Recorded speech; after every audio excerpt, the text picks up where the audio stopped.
PAP.fr, première plateforme immobilière sans commission, présente Sud Radio, on parle IMO. Est-ce le moment de faire un investissement locatif? C'est une des questions auxquelles on va essayer de répondre aujourd'hui. A priori, c'est difficile. On en parlera avec Marc Ezrati, avec son invité Laetitia Caron. C'est votre rendez-vous 100% immobilier jusqu'à 10h. C'est le moment d'ailleurs pour vous de nous appeler 0826 300 300. Vous possédez un bien ou alors vous le louez. Vous avez une question qui vous semble inextricable. Eh bien, elle n'est pas pour nos spécialistes. On vous répond. Même quand vous laissez vos messages, on vous rappelle. C'est le moment de nous appeler, chers amis, sur Sud Radio. Big Mat, les bâtisseurs ont leur maison, présente Sud Radio, on parle IMO, le journal. On commence le journal avec Marc Ezrati et les prix de l'immobilier en France qui enregistrent une hausse de plus de 7% en 2022. Et les prix de l'immobilier au mètre carré auront augmenté de 7,2% entre janvier et septembre 2022, selon un baromètre dressé par Guy Hockey. La demande est particulièrement forte, avec une hausse des prix de plus de 10% sur le marché de la maison et avec une hausse des prix de 4% pour les appartements. Les acheteurs convoitent plutôt l'ouest et le sud de la France, au risque d'entraîner des pénuries. Alors, on poursuit le journal avec une étude du réseau social LinkedIn qui s'intéresse aux villes où les actifs aiment s'installer pour travailler donc. Et le réseau social professionnel LinkedIn a publié un classement des villes qui montent de plus en plus dans les profils de ses membres. Dans le top 5, on retrouve Pau dans les Pyrénées-Atlantiques qui ouvre la marche, suivi par Nice, Bordeaux, Lorient dans le Morbihan et Montpellier. La plateforme s'est concentrée sur les membres qui avaient changé la localisation de leur profil entre septembre 2021 et août 2022. Allez Marc, les ventes de maisons neuves vivent leur pire chute depuis 15 ans.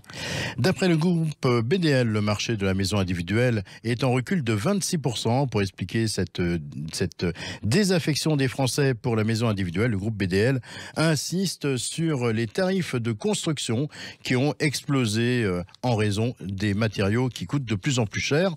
Ainsi, une maison facturée 200 000 euros va désormais coûter 30 000 euros de plus en moyenne. Ce qui fait une coquette somme. On poursuit avec une histoire complètement dingue. Un propriétaire qui espionne sa locataire. Et oui, ça faisait longtemps qu'on n'avait pas eu d'histoire comme ça. Cette histoire s'est passée à Mons, en Belgique. Une locataire a découvert un reflet dans la fenêtre de sa salle de bain. Elle découvre alors une caméra miniature qui avait été installée par son propriétaire, un homme âgé de 65 ans. Les policiers ont découvert chez le proprio des centaines d'images montrant des jeunes femmes sortant de la douche des appartements qu'il avait mis en location. Alors la justice l'a évidemment condamné à un sursis probatoire de 3 ans et le paiement d'une indemnisation de 1 500 euros à sa locataire. C'est bien le moins, l'histoire ne dit pas si elle a gardé le logement ou pas. Allez, on termine Marc avec la maison la plus chère du monde qui a à nouveau été mise en vente. Et c'est une demeure incroyable qui se trouve en plein cœur de Rome, donc dans la capitale italienne, une demeure de plus de 2800 mètres carrés disposant d'un parc d'1 hectare. La Villa Aurora est proposée aux enchères pour la 4e fois au prix, tenez-vous bien, de 471 millions d'euros. Un prix complètement fou qui s'explique, alors ça s'explique justement par la présence d'une fresque monumentale réalisée en 1597 par Le Caravage, qui est estimée à elle toute seule 310 millions d'euros. Et de toute façon, le paradis n'a pas de prix. C'est pour ça qu'il faut aller habiter à Rome quand on en a les moyens. Merci Marc Ezrati. Tout de suite, la Minute Viager. Avec notre partenaire Senior Consulting Group. Chaque semaine, vous essayez de répondre à une question qu'on pourrait vous poser sur le viager. Aujourd'hui, vous nous expliquez, Marc, ce qu'est la vente à terme. Eh bien, la vente à terme est une forme très particulière de vente en viager. En effet, tout ce qui fait l'incertitude du viager, on parle alors d'aléa viager, n'est dans le cas d'une vente à terme plus à considérer. Dans une vente à terme, la durée du paiement est définie à l'avance. Ça peut être 5 ans, 10 ans, 15 ans. Il n'y a donc plus d'aléas sur la durée des versements et l'espérance de vie du vendeur qui n'entre plus en compte. C'est une sorte de crédit vendeur et c'est le vendeur qui joue le rôle de la banque. Les mensualités payées par l'acquéreur pendant la période définie sont en fait que des fractions du prix de vente et sont évidemment réversibles aux héritiers en cas du décès du vendeur. Mais attention, cela reste tout de même du viager, dans la mesure où si la vente à terme est occupée, le vendeur peut se réserver le droit d'usage et d'habitation toute sa vie durant. Eh bien voilà qui est bien noté. Merci Marc Ezrati. On se retrouve dans quelques instants sur Sud Radio en compagnie de votre invitée Laetitia Caron. On va parler d'investissement locatif. Est-ce que c'est le moment ou pas? Et justement, ça semble, le secteur en tout cas semble être en panne. On va en parler. Je rappelle aussi que vous pouvez nous appeler 0826 300 300 si vous avez une question à nous poser sur votre logement, que vous le louiez, que vous l'achetiez, que vous souhaitiez l'acheter ou alors que vous cherchiez à le vendre. Vous nous appelez, on vous répond. Justement, c'est pour ça qu'on est là. À tout de suite. Sud Radio, le Mac de l'Imo, décryptage et tendance de l'immobilier. Avec Marc Ezrati, son invité Laetitia Caron. Bonjour à vous. Bonjour Jean-Marie. Directrice générale de particulier à particulier PAP.fr. Bonjour Laetitia Caron. Bonjour Marc. Alors cette semaine, on va s'intéresser au marché immobilier mais du point de vue de l'investissement locatif dont il commence à se dire qu'il serait à l'arrêt. Est-ce que c'est vrai ? Alors clairement non, c'est un peu exagéré Marc, le marché de l'investissement locatif n'est pas du tout à l'arrêt. C'est vrai qu'il y a un réseau d'agences immobilières qui a récemment publié des chiffres indiquant que le nombre d'investisseurs reculait de 12% à Paris sur un an. Bon, d'abord, il s'agit que de Paris et même sur ce périmètre, il faut rester prudent parce que nous, par exemple, là, on observe une remontée de la demande qui est un petit peu significative. Donc, définitivement, non, le marché de l'investissement locatif n'est pas à l'arrêt ni en panne. Ce qui ne veut pas dire qu'il n'y a pas de nuages dans le ciel, Marc. Hein. Ouais, c'est une jolie métaphore en ces temps automnaux. Du coup, à quoi ils ressemblent ces nuages ? Alors, ils sont de deux types. Bon, pour commencer, il y a le nuage du crédit, c'est le plus menaçant. Bon, je précise en revanche qu'il ne concerne pas que l'investissement locatif. Hein. Il est évidemment valable aussi pour les achats en résidence principale. Et donc, c'est évidemment un problème pour l'ensemble des transactions immobilières. En revanche, il y a un second type de nuage qui, lui, concerne l'investissement locatif et qui est d'ordre réglementaire. C'est la multiplication d'injonctions à destination des propriétaires qui, quand ils s'additionnent, là, commencent à finir par peut-être décourager certains propriétaires. Je pense par exemple à l'interdiction de louer des passoires thermiques, dont on parle souvent sur ce plateau, mais aussi à l'encadrement des loyers dans certaines villes. Et puis, malgré tout, même si ça peut avoir peut-être un poil moins d'impact, mais le problème de la taxe foncière qui augmente de plus en plus et qui joue quand même aujourd'hui pour les investisseurs. Laetitia, on revient un instant au crédit. Il y a eu aussi la hausse des taux qui fait craindre que le marché se grippe. Alors, pas directement, parce que quand vous faites un investissement locatif, généralement, vous déduisez les intérêts d'emprunt. Donc, l'incidence de la hausse des taux, finalement, elle est limitée en termes de coût pour un investissement. Parallèlement, même si ces taux remontent, et donc en ce moment on est plutôt à 2,5%, c'est très inférieur à l'inflation et même très inférieur aux 3% et demi de plafonnement de réindexation des loyers qui sont entrés en vigueur à la mi-octobre. Donc sur le plan strictement financier, la hausse des taux ne rend pas l'investissement significatif. Je vais y arriver. Significatif. Vous m'avez compris, Marc. Voilà, ne rend pas l'investissement moins attractif. Et donc, ça reste une bonne option. Et pour le taux d'usure, c'est un autre sujet dont on parle beaucoup dans l'émission. Est-ce qu'il y a là des particularités pour l'investissement locatif ? Oui, enfin, légèrement. En fait, les taux proposés par les banques pour de l'investissement locatif sont traditionnellement un peu plus élevés que pour l'acquisition d'une résidence principale, ce qui mécaniquement vous rapproche un peu plus du taux d'usure. L'autre facteur qui peut jouer sur cette question du taux d'usure, c'est l'âge des emprunteurs. En général, quand on fait un investissement locatif, on a déjà acheté sa résidence principale et on est donc un peu plus âgé. Et du coup, on a des assurances emprunteurs qui coûtent plus cher. Donc, taux plus élevé, plus assurance plus élevée, égale plus forte probabilité d'atteindre le taux d'usure, ce fameux taux d'usure. Bon, et c'est vrai alors on l'a dit tout à l'heure, il faut être vachement motivé en ce moment avec la multiplication des règles qui s'appliquent à la location, qu'il s'agisse des passoires thermiques ou de l'encadrement des loyers. Oui, alors enfin, faut quand même dire que l'encadrement des loyers, c'est pas partout. Il y a une douzaine de communes en France sur 35 000 qui sont concernées aujourd'hui, même si évidemment il y en a qui sont très importantes. On va citer Paris, Lyon, Lille, Montpellier ou Bordeaux qui sont concernées aujourd'hui. Mais c'est vrai, après, que si on prend l'exemple de Paris où déjà les rentabilités sont historiquement assez basses en investissement locatif, si vous ajoutez en plus l'encadrement des loyers, la récente hausse de la taxe foncière de 50%, et les problématiques de rénovation des passoires thermiques, il y en a beaucoup dans la capitale, c'est vrai que ça peut être décourageant. Après, il reste quand même, je le précise Marc, des milliers de communes en France où on n'a pas ces problèmes si on fait un investissement locatif. Mais bon, l'encadrement des loyers, on l'a dit, c'est pas partout, mais les passoires thermiques, c'est vraiment partout ça. Alors oui, la règle est la même partout, mais déjà selon les parcs immobiliers et le climat, on n'a pas partout la même proportion de passoires thermiques, donc ce n'est pas systématiquement un problème de trouver des biens avec une bonne étiquette énergie. J'en profite aussi d'ailleurs pour ajouter sur ce plan des passoires thermiques que les banques y sont de plus en plus sensibles et que c'est plus facile d'obtenir un financement quand on achète un bien avec un bon DPE, c'est-à-dire un minimum de D, étiquette D. On en parle souvent. Alors, il y a un sujet auquel on ne pense pas trop, c'est le risque d'impayé de loyer qui risque d'augmenter avec l'inflation qui galope. C'est aussi un frein, ça, non ? Alors, pour le moment, on n'observe pas de hausse des impayés. Il y a d'ailleurs des chiffres qui ont été publiés début novembre, là, le 3 novembre, par l'Observatoire national des impayés de loyer. Donc, pour l'instant, il n'y a pas d'augmentation, mais oui, ça existe. Et donc, il faut être vigilant. Après, le gouvernement a quand même pris pas mal de mesures pour limiter les effets d'une partie de l'inflation. On a parlé du plafonnement de réindexation des loyers à 3,5%. Il y a aussi les boucliers tarifaires sur les prix de l'énergie. Donc, pour l'instant, on n'observe pas une augmentation significative des impayés. Merci Laetitia Caron pour tous ces éclairages sur l'investissement locatif. Et puis on vous retrouve tout à l'heure pour le coaching immobilier. Et tout de suite, on rencontre une femme. Comme chaque semaine d'ailleurs, on rencontre une personnalité de l'immobilier. Cette semaine, c'est donc une femme qui est passée de la maçonnerie à l'immobilier. Le meilleur mandat.fr pour choisir votre agence immobilière en toute tranquillité présente. Sud Radio, on parle IMO, le témoin de la semaine. Et notre invitée s'appelle Angélique Laurence. Bonjour Angélique Laurence. Oui, bonjour. Angélique, vous avez 48 ans et vous êtes originaire de Cherbourg, c'est dans le département de la Manche. À 22 ans, après un bac gestion des PME, vous intégrez un magasin de négoce en matériaux et vous devenez assez vite responsable carrelage. En parallèle, vous lancez avec votre ex-mari une entreprise de maçonnerie. Pendant 2 ans, alors que votre ex-mari tombe malade, vous gérez l'entreprise.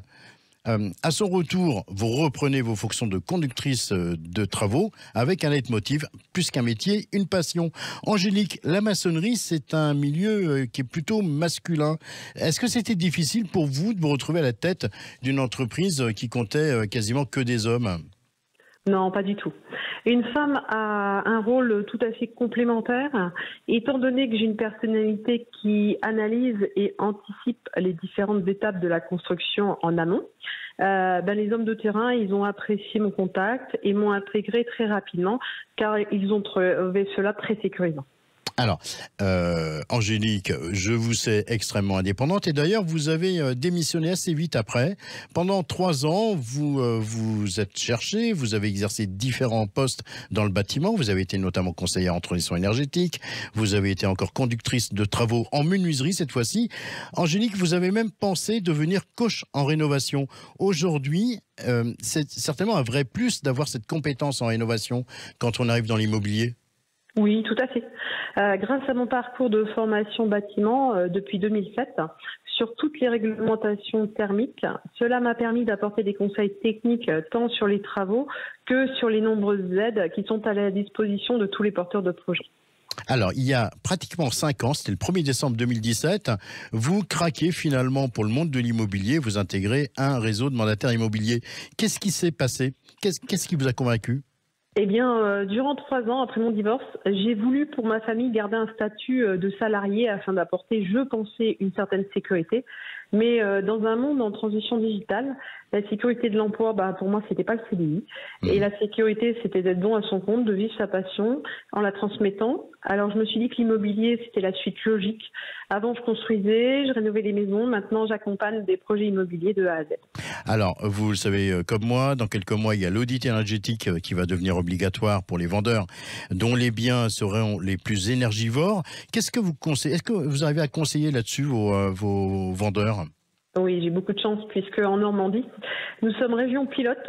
L'audit énergétique existe maintenant depuis de nombreuses années. Je pense 2007. Et j'accompagne depuis le début de mon activité les personnes qui achètent un bien avec travaux en leur faisant bénéficier des aides, dont celles de la région Normandie qui sont bonifiées lorsque l'audit énergétique est réalisé, sachant que pour un scénario BBC, l'aide peut aller jusqu'à 9 200 €. Dites-moi, c'est quoi un bon conseiller immobilier pour vous en quelques mots ? Alors un bon conseiller immobilier, pour moi, c'est une personne qui, grâce à ses conseils, accompagne et sécurise la transaction de A à Z, estimation, avis de valeur, photos, publications, visite, compte rendu de visite, validation des financements, surtout en ce moment, montage des dossiers notaires et accompagnement à tous les rendez-vous. Merci beaucoup Angélique Laurence et bravo pour tout ce beau parcours que vous avez. Merci de nous avoir consacré un peu de temps ce matin sur Sud Radio. Très très bon week-end à vous. Et surtout, continuez, bonne chance pour la suite de votre parcours. C'est une belle carrière. C'est tout le bonheur qu'on vous souhaite en tout cas. Merci beaucoup. Angélique. Allez, restez avec nous sur Sud Radio. C'est le moment de nous appeler 0826 300 300. Tiens, est-ce que vous rêvez de faire carrière dans l'immobilier? C'est une question aussi que vous pouvez justement vous poser. Et si on vous répondait dans un instant, on va vous répondre avec Laetitia Caron toutes les questions que vous vous posez sur l'immobilier, votre logement ou alors celui de votre locataire. On y répond dans un instant. À tout de suite. PAP.fr, première plateforme immobilière sans commission présente. Sud Radio, on parle immo. Votre rendez-vous 100% immobilier sur Sud Radio avec Marc Ezrati, avec Laetitia Caron aujourd'hui et avec vous qui nous appelez au 0826 300 300. Tout de suite, on trouve l'une de celles qui nous a laissé des messages cette semaine. Vous étiez nombreux d'ailleurs à nous contacter pour parler d'immobilier. C'est Maria qu'on accueille sur Sud Radio. Bonjour Maria. Bonjour. Ça nous fait plaisir de vous entendre. On est ravis de vous retrouver. Vous êtes en ligne sur Sud Radio avec Marc Ezrati. Bonjour Maria. Alors merci de nous avoir appelé. L'histoire que vous allez nous raconter, les auditeurs de Sud Radio la connaissent déjà parce qu'on en avait parlé il y a quelques semaines. C'est l'histoire des faux acheteurs du Tarn. Donc qu'est-ce qui vous est arrivé exactement? Est-ce que vous pouvez nous raconter votre histoire? Oui, bien sûr. Alors mon mari et moi, en fait, avons mis en vente notre maison dans le Tarn, car mon mari allait être muté en Outre-mer. Et nous avons eu plusieurs visites, et parmi elles, un couple de retraités, donc la femme 60 ans et le mari presque 90 ans. Donc ce couple qui présente très bien nous déclare à l'issue de la visite avoir eu un véritable coup de cœur sur notre maison et donc souhaite l'acheter. Pour réaliser donc cette acquisition, ils nous indiquent qu'ils vont acquérir la maison via une SCI en payant comptant, sans avoir recours à un crédit, parce qu'ils viennent justement de vendre leur propre maison à un prix similaire. Donc pour nous rassurer, ce couple nous fournit un extrait de cabis de cette SCI, ainsi que leur pièce d'identité. Donc à la suite, nous prenons rendez-vous chez un notaire début mai pour la signature du compromis de vente. Donc je précise qu'aucune indemnité d'immobilisation n'a été versée à la signature du compromis de vente. Et donc la signature définitive est programmée pour le début du mois d'août. Mais le jour J, l'acheteuse qui vient quand même chez le notaire indique que les fonds sont bloqués en Allemagne et qu'elle a besoin d'un délai supplémentaire. Donc on lui donne un nouveau rendez-vous a été fixé par le notaire pour la fin du mois d'août. Mais encore une fois, quand elle vient au rendez-vous, elle nous affirme encore une fois que les fonds sont toujours bloqués en Allemagne. Donc à ce moment, notre notaire dresse un procès verbal de difficulté à nos frais et la vente n'a donc pas lieu. Et depuis cela, ces prétendus acheteurs n'ont plus jamais donné de nouvelles et la vente n'a jamais eu lieu, ce qui a coûté à mon mari sa mutation professionnelle.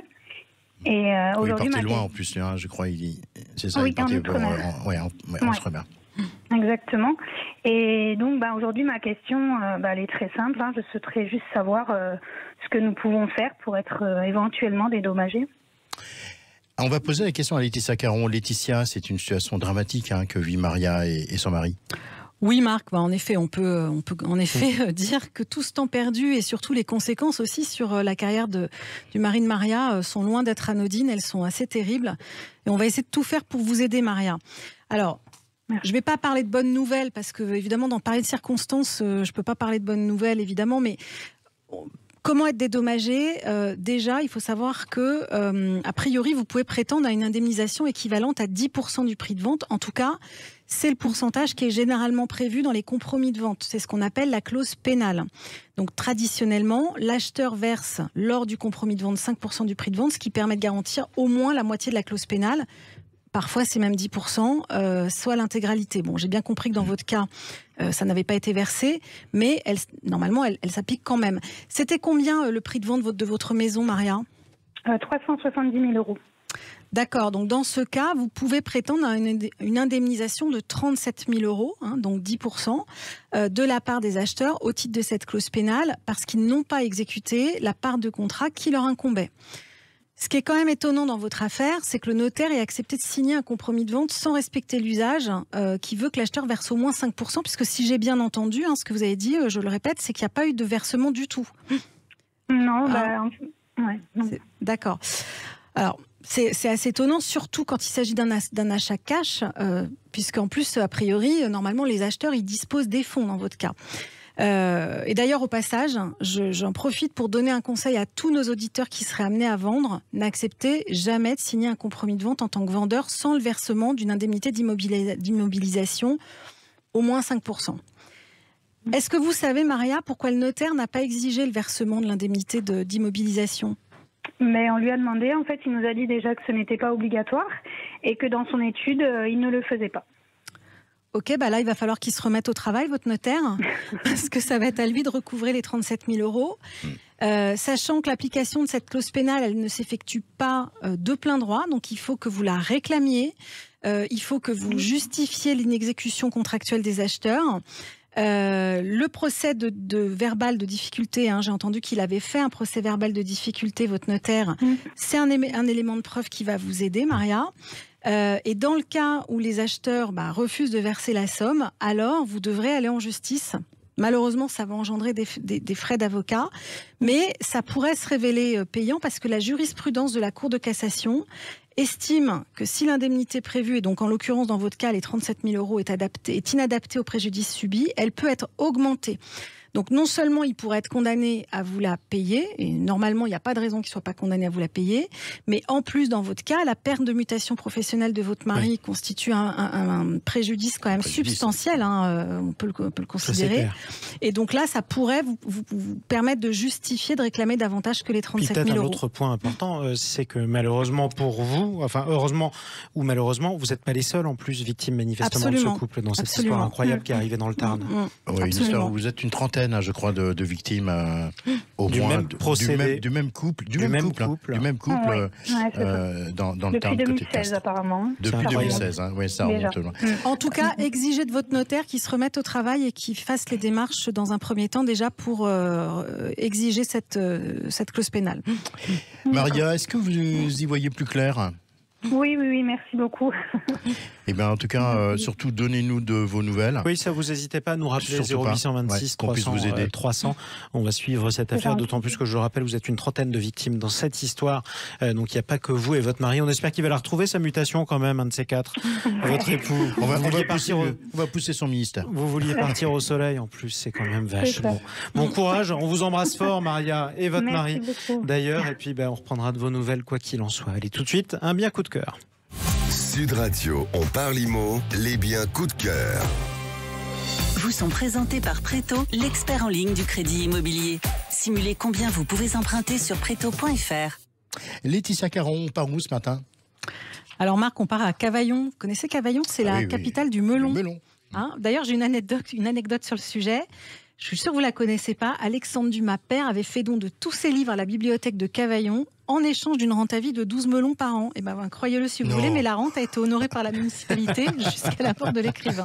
Je ne savais pas. Voilà. En tout cas, revenons à Cavaillon. Donc, c'est une maison de ville où je vous emmène, qui a été entièrement refaite à neuf, inoccupée depuis.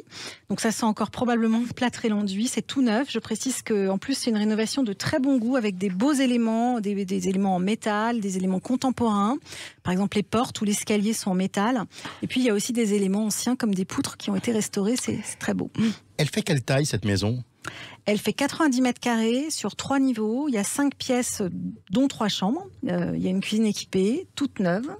Il y a 2 salles de bain. Et le diagnostic de performance énergétique, il est comment ? Il est très bon puisque c'est une maison qui est classée C. Oui, effectivement. Le prix ? On est à 155 000 €. Ça nous fait un prix au mètre carré de 1 722 €. C'est un peu en dessous des prix constatés pour Cavaillon, puisque à Cavaillon, on est en moyenne à 1 822 € du mètre carré, donc 100 € de plus pour des appartements, alors que là, il s'agit d'une maison de ville et qu'en plus, elle est comme neuve. Alors, pour acquérir 1 mètre carré à Cavaillon, au cours du jour, il faudrait 600 melons.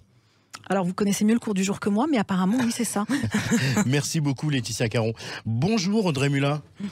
Bonjour Marc. Directrice du réseau Évidence à Montpellier. Vous avez un coup de cœur à nous présenter ce matin, on vous écoute. Oui, tout à fait Marc, je vous amène à Montpellier, dans le quartier très prisé de Port-Marianne, au bord du bassin Jacques-Cœur. Donc le quartier de Port-Marianne, c'est un quartier qui est très vivant, très dynamique, avec tout ce qu'il faut pour faire du sport, pour avoir des espaces verts. Que vous m'avez fait découvrir la semaine passée, hein. Lors Marché de votre du Lez. visite à Montpellier. Exactement. Exactement. Qu'est-ce qu'on y trouve à Port-Marianne? Alors là, nous avons un appartement de type 3 au 5e et dernier étage d'une résidence, donc avec une très belle vue sur les parcs et jardins. Donc ça, c'est un gros plus. Et on est sur un appartement d'une résidence qui a été construite en 2002 avec, au pied de l'immeuble, tous les commerces de proximité. Quel est le diagnostic de performance énergétique? On est sur un diagnostic qui est très très bon puisque l'appartement est classé C. D'accord. Le prix de ce bien? On est à 4 800 € du mètre carré, ce qui donne un prix de 289 000 €. Donc c'est un appartement T3 à moins de 300 000 €, ce qui est rare sur le secteur. Oui, effectivement. Un bon plan et un coup de cœur. Merci à vous. Audrey Mulat, les images de ce bien et ceux présentés précédemment par Laetitia Caron, on les retrouve comme d'habitude sur les réseaux sociaux de Sud Radio et surtout on appelle le standard 0826 300 300. Absolument, tiens, pour que Laetitia puisse répondre à vos questions. Sur quel sujet vous aimeriez qu'on vous pose des questions? Tiens Laetitia, la prochaine fois. De la location, pourquoi pas, de la vente. Moi, la vente, vous achetez, vous louez, vous faites tout ce que vous voulez. Tous vos sujets, surtout l'idée c'est d'aider nos auditeurs. Exactement. La semaine prochaine, on parlera des bons plans Noël parce que ça approche. Les fêtes de Noël approchent et du coup on va vous faire des propositions de bons plans. Mais voilà, justement, ce sera le moment d'en parler puisque ça approche, vous avez raison de le souligner. On vous souhaite une excellente semaine à l'écoute de Sud Radio. Marc Ezrati, Laetitia Caron, on vous retrouve samedi prochain à 9h20, on parle IMO jusqu'à 10h, votre rendez-vous 100% immobilier. Je le rappelle, vous laissez vos messages toute la semaine 0826 300 300 et on vous répond chaque samedi. Sud Radio, on parle IMO. Avec PAP.fr, première plateforme immobilière sans commission.